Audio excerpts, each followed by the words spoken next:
السلام علیکم ناظرین، آپ دیکھتے ہیں ہم سوشل ایشوز کے حوالے سے بات کرتے ہوتے ہیں۔ آج میرے ساتھ ایک ایسی قابل احترام بہن موجود ہے جو کہ بخاری سید گھرانے سے ان کا تعلق ہے۔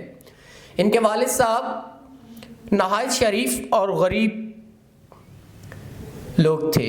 بمشکل انہوں نے اپنی زندگی دین و اسلام کے مطابق گزاری۔ ان کی والدہ بیمار ہوئیں تو انہوں نے کچھ پیسے ادھار لیے تھے۔ والدہ بھی نہ بچ سکی اور والد بھی اس دنیا سے چل بسے۔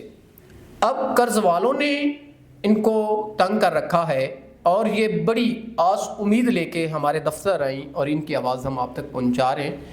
ان کے آگے پیچھے بھی کوئی نہیں ہے اور بڑی ذلت کی یہ زندگی گزاری ہیں، تو آئیے باقی ان سے جانتے ہیں۔ السلام علیکم۔ وعلیکم السلام۔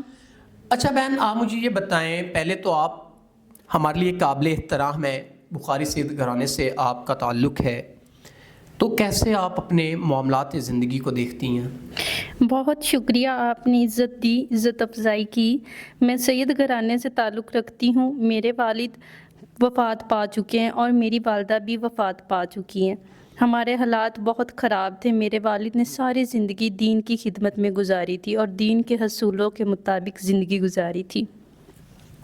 کچھ حالات اور واقعات ایسے ہوئے کہ میرے والد کو قرضہ لینا پڑا۔ میری ماں بیمار ہو چکی تھی، لیکن قرضے والوں نے قرضہ تو دیا، لیکن اللہ نے میری ماں کو مزید زندگی نہ دی۔ میری ماں کی وفات کے بعد کچھ عرصے بعد میرے والد بزرگ آدمی تھے، لوگوں کے طعنے اور تنگیوں کی وجہ سے ان کا بھی وصال ہو گیا ہے۔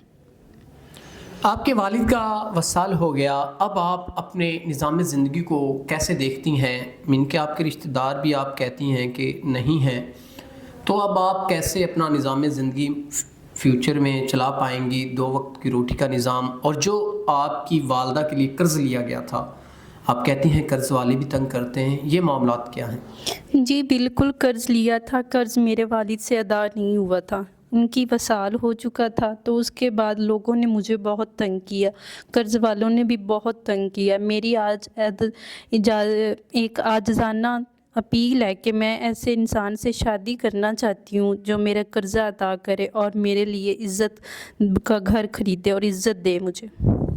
ناظرین، بہن نے چند لفظوں میں بڑی بات کہہ دی کہ وہ ایک ایسے انسان سے نکاح کرنا چاہتی ہیں جو ان کو تحفظ دے سکتا ہو، ان کا قرض وغیرہ ادا کر سکتا ہو، اور سب سے بڑی بات کہ خوشیوں جیسا گھر ان کو دے سکتا ہو۔ یہ نہیں کہ ان کو گھر خرید کے دے، نہیں، ان کو خوشیوں جیسا گھر دے سکتا ہو جس میں امن سکون ہو۔ تو آپ اگر ان کے تمام تر معاملات زندگی کو حل کرتے ہو، ان سے نکاح کے خواہش مند ہیں، تو ضرور آپ ان سے نکاح کریں تاکہ ان کی جو بھی پریشانی ہے وہ کم ہو سکے۔ اسی کے ساتھ اپنے میزبان نواب احمد کو دے اجازت۔ خدا حافظ۔